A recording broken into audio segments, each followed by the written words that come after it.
bien? Donc aujourd'hui on se retrouve pour une petite vidéo revue test sur les résines de la marque Cléopâtre. Donc pourquoi Cléopâtre plus qu'une autre? Et tout simplement parce que c'est celle que moi j'utilise depuis de nombreuses années et que j'en connais pas d'autres. Enfin je n'ai pas testé les autres donc je ne pourrais pas tout de suite vous en parler.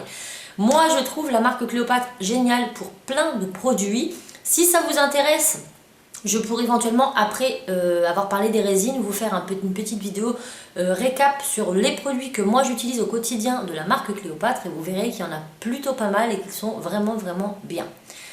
Bref, donc là dans ce petit close-up, dans cette petite intro du moins, je vais vous présenter 3 types de résines différentes de la marque Cléopâtre, vous expliquer un petit peu à quoi sert chacune. Et ensuite, on va faire le test d'un premier pack et dans d'autres vidéos, je ferai le deuxième puis le troisième. Voilà, pour pas que ce soit trop long dans celle-ci. Donc, Cléopâtre, 3 packs. Vous pouvez les acheter en gros contenant. Moi, je n'achète que des petits packs comme ça parce qu'au niveau quantité, ça me suffit. Je ne fais pas non plus de la résine tous les 4 matins. Donc, pour moi, c'est largement suffisant. Mais vous pouvez les acheter en plus gros contenant. Donc, aujourd'hui, je vais vous expliquer un petit peu ce que contient chacun des packs, mais plutôt à quoi ils servent, surtout en début de vidéo. Donc déjà on a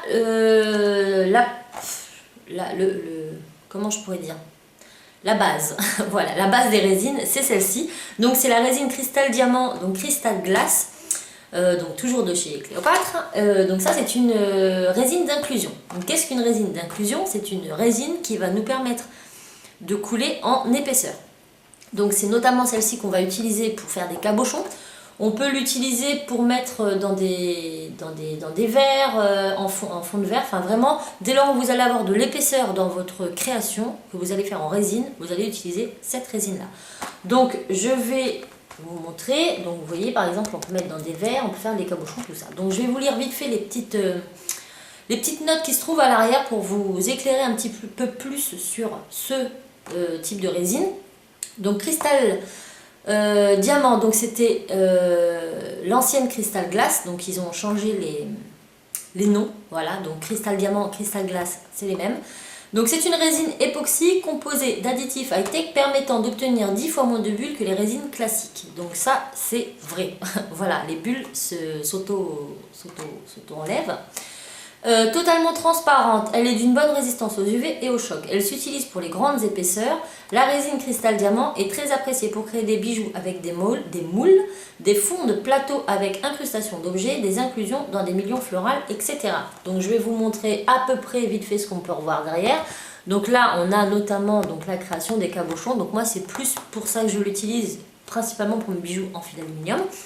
Ensuite vous allez pouvoir réaliser par exemple ici dans des moules plus grands des sous-verres.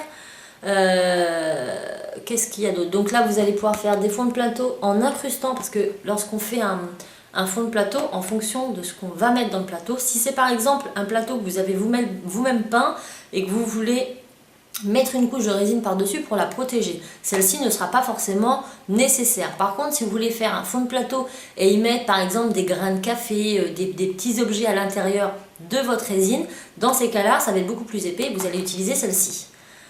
Voilà, et puis aussi par exemple dans des verres, là comme ici, pour mettre des petits objets, etc. Donc cette résine-là, voilà, c'est la base. Lorsqu'on veut faire des cabochons, c'est cette résine qu'il faut utiliser. Donc elle sèche en 48 heures. Pour les moules, il faut savoir, alors, il y a beaucoup de personnes qui disent en termes de résine, lorsqu'on fait par exemple des cabochons, je parle des cabochons principalement, une fois la création démoulée, le côté qu'on démoule, donc le côté non visible pendant le séchage, mais visible après séchage, généralement elle est opaque, elle n'est pas brillante. Donc dans ces cas-là, c'est pas à cause de la résine, c'est à cause de votre moule. Voilà, certains moules ne sont pas adaptés pour couler de la résine tout simplement. Donc moi, je vais vous montrer vite fait. Donc vous avez vraiment des moules spécifiques résine sur différents commerces, etc.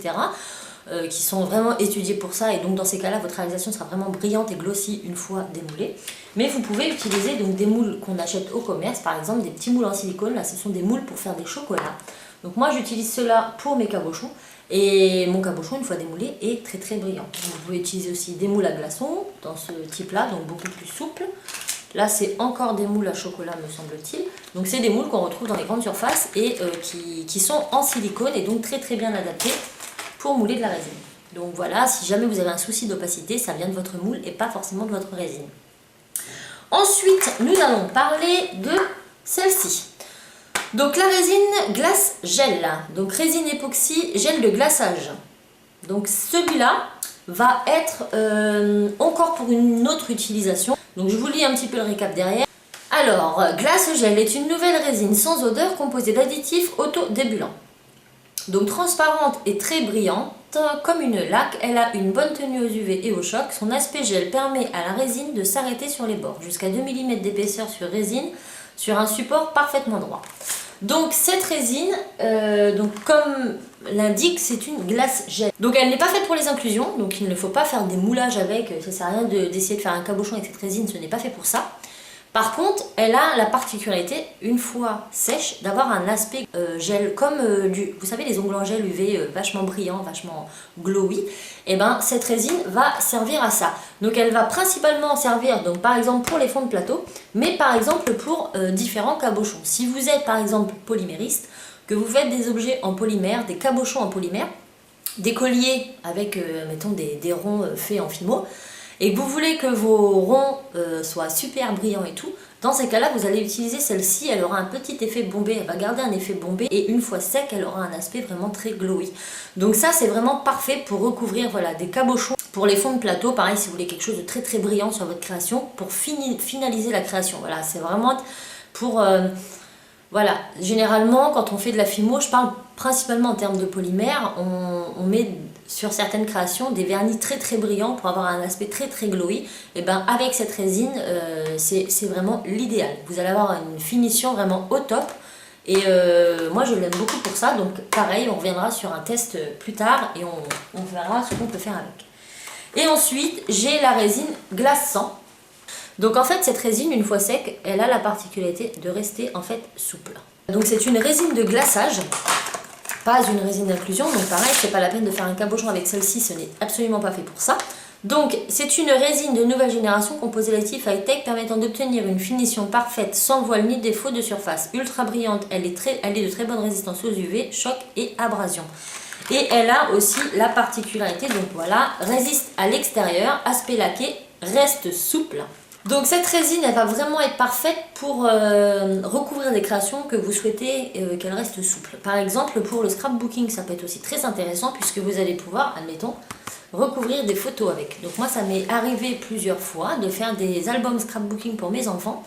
Et sur la couverture, en fait, pour chacun de mes enfants, j'ai mis une photo de bébé que j'ai recouvert de cette résine. Du coup, ça permet à ma photo d'avoir une surface vachement glowy dessus, mais je ne sais pas comment vous expliquer, c'est comme si on avait mis du plastique par-dessus la photo, mais sur une certaine épaisseur. Bah, de toute façon, vous le voyez bien sur la photo ici, ça fait exactement ce rendu-là sur la photo, mais ça reste souple.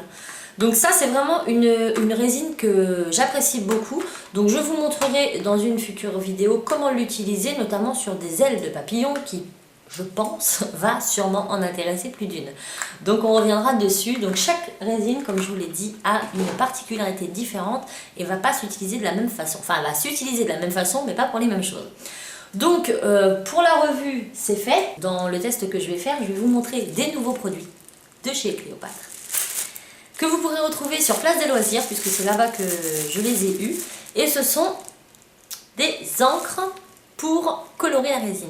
Donc Color Résine, donc vous pouvez les utiliser pour tout type de résine, pas spécialement pour les Cléopâtres, je le précise. Et en fait, ces petites encres vont nous permettre de colorer directement notre résine. Ce flacon, c'est de l'encre, donc vous allez mettre juste quelques gouttes dans votre résine et pas plus. Et vous allez pouvoir ainsi colorer vos résines. Et voilà. Donc moi, j'en ai plusieurs. Ici, donc, la bleue, la rouge, la verte, la orange, la violette et la noire. Donc bien évidemment, on va tous les tester. Et la particularité qu'elles ont également, c'est que vous pouvez mélanger les couleurs. Voilà, donc c'est totalement possible. Vous pouvez aussi déposer des gouttes de chacune, mais sans mélanger à l'intérieur pour qu'au final, ça donne un aspect... marbré ou quelque chose comme ça. Donc je ne les ai jamais testés, c'est une première aussi pour moi, donc je vous propose de me retrouver tout de suite. Nous allons tester la résine d'inclusion Et nous allons en même temps profiter de ces petits colorants pour faire différents tests et voir une fois terminé ce que ça nous donne. Donc moi je vous retrouve dans 48 heures bien évidemment parce qu'il va falloir attendre que ça sèche pour vous faire voir le résultat final. A tout de suite. Donc voyons voir ce que contient cette boîte. Donc vous avez d'abord un manuel d'utilisation donc qui vous expliquera vraiment tout sur cette résine. Donc je vous conseille quand même de le lire, c'est très intéressant. Ensuite on va avoir ces deux flacons. Donc on a deux types de flacons différents. On a d'abord la résine, donc le A, et le B, le durcisseur. Donc A et B, donc deux produits différents qu'on va ensuite mélanger.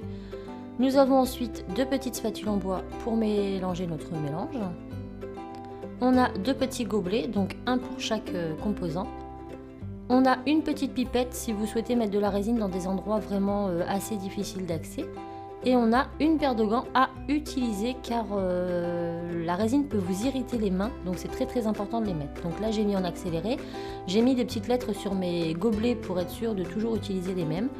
Et on va commencer donc une mesure de B pour deux mesures de A. Donc moi je mets 40 parce que je vais faire beaucoup de cabochons, mais vous pouvez en mettre moins.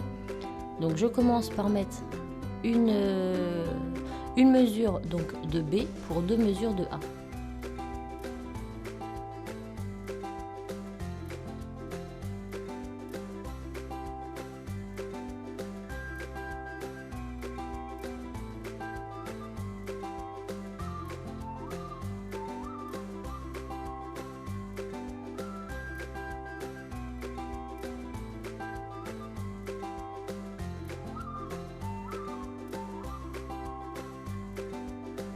Donc ensuite, on referme bien nos bouteilles et on va commencer le mélange. Donc là, le mélange est plus ou moins de couleur un peu opaque. Il faut que le mélange soit complètement translucide. Et là, je mélange vite puisque c'est un accéléré, mais vous allez mélanger tout doucement pour éviter l'apparition des bulles. Donc vous prenez bien votre temps et vous allez mélanger jusqu'à ce que le mélange devienne très transparent comme ici. Donc là ma résine est prête, on va commencer à la mettre dans les moules. Donc moi je vais en mettre dans plusieurs pour faire tous les tests dont j'ai besoin. Donc je remplis mes moules à ras-bord. Il faut que votre moule soit posé sur une surface bien plate. Donc c'est très important si vous voulez que votre résine tienne bien à plat et ne déborde pas par exemple d'un côté et pas de l'autre. Donc là je remplis tous mes petits moules.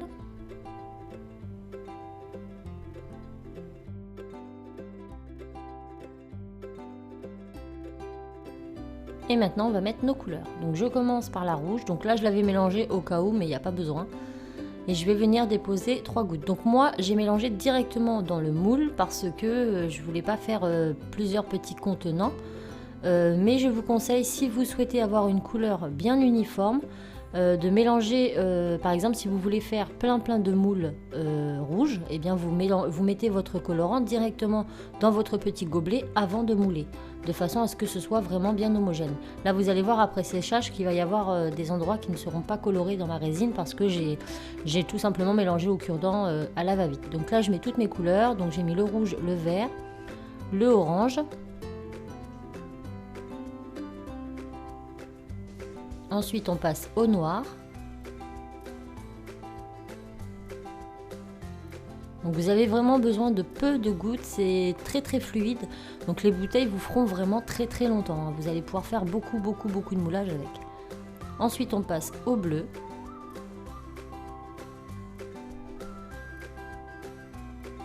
Et après, on passe au violet.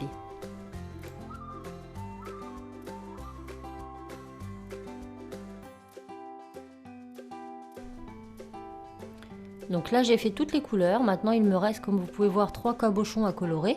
Donc dans le premier je vais mélanger du bleu et du violet mais je ne vais pas mélanger mes couleurs. Donc je vais déposer des gouttes de violet et des gouttes de bleu directement dans mon cabochon. Donc là on voit qu'il en manque, j'en rajoute un petit peu à certains endroits. Et ensuite avec mon cure-dent je vais venir tout simplement frotter les bords pour que mon colorant s'étire bien de partout. Mais je ne mélange pas la matière, enfin je ne vais pas tout mélanger, je passe juste un petit coup de cure-dent dedans pour qu'il y en ait sur toute la paroi. Donc là je fais pareil avec le rouge et le orange. Et ça donne déjà un très joli rendu. Et pour le dernier, je vais tout simplement mettre des paillettes, pour vous montrer aussi qu'on peut mettre des paillettes dans la résine, ça peut aussi donner un effet sympa. Donc là j'ai mis des petites paillettes blanches à reflets, je vais d'ailleurs en remettre ici dans le orange pour voir ce que ça va donner, c'est le petit côté expérience de la journée.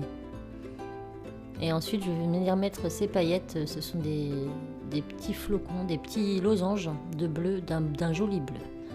Donc là je remélange un petit peu les paillettes et je vais en remettre en surface.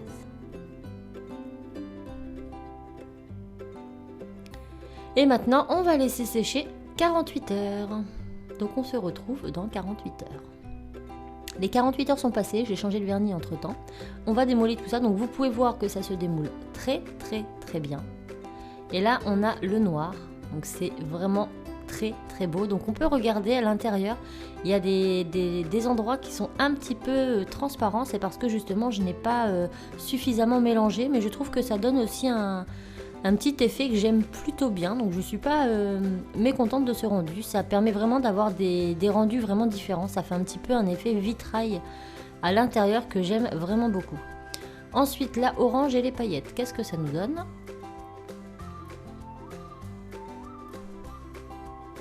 Donc là on voit que les paillettes se sont bien déposées au fond en fait de mon cabochon. Ça fait vraiment très très beau, la couleur est magnifique, on voit encore très très bien la transparence de la résine, mais tout en mettant de la coloration dedans, je vais y arriver, j'en perds mes mots. J'adore vraiment ces colorants, ça donne vraiment un rendu magnifique. Donc vous allez vraiment pouvoir jouer avec les couleurs et en mélangeant plus ou moins, vous allez avoir des rendus différents et c'est vraiment, mais c'est le paradis. Là regardez le vert comme c'est magnifique. Donc là on voit encore que c'est pas très bien mélangé, mais au final je trouve que ça donne vraiment un rendu qu'on ne retrouve pas ailleurs. Donc je suis quand même très contente de ce rendu là, moi j'aime beaucoup. Donc voilà ce que ça donne avec le vert.